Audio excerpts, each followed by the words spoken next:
बरेच दिवस झाले राजमा आणून ठेवलेला, पण ते बनवण्याचा काय त्याचा मुहूर्तच लागत नव्हता. मग आज फायनली म्हटलं की चला राजमा जो आहे ना भिजत तरी घालूया, मग नंतर बनवता येईल.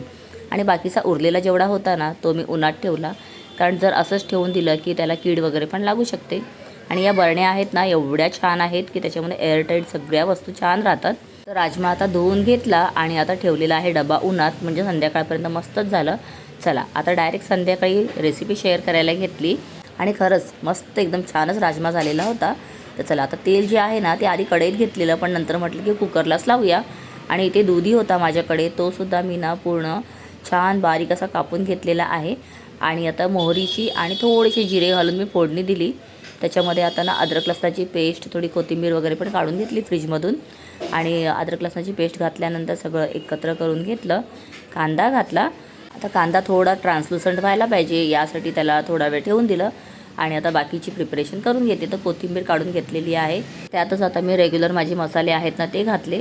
लाल तिखट, हळद, मीठ, थोडा गरम मसाला आणि बाकी ना जो गरम मसाला आहे GW खामकरांचा, तो पण याच्यात घातला. आणि मस्त राजमा छान आता भिजलेला आहे. त्याचं पाणी मी वेगळं काढून ठेवलेलं आहे, कारण ते मी झाडांना घालेन.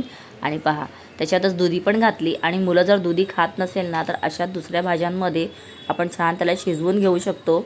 म्हणजे कसं आहे की दुधी वगैरे खाल्लेलं चांगलं असतं, तर त्यानिमित्तानेच का होईना ते मुलांच्या पोटात जातं. पराठे वगैरे करतानासुद्धा आपण ते वापरू शकतो. चला आता सकाळी ना कुकर लावलेला होता, झाकण काही धुतलं नव्हतं, पण ॲज इट इज लावून टाकलं. आणि बाकीचं पाणी जे आहे ना ते जाऊन आता मी आधी झाडांना घातलं.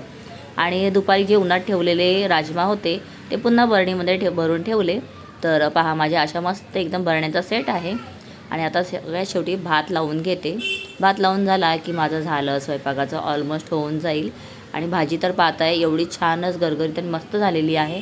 तुम्हीसुद्धा नक्की ट्राय करा. बाय.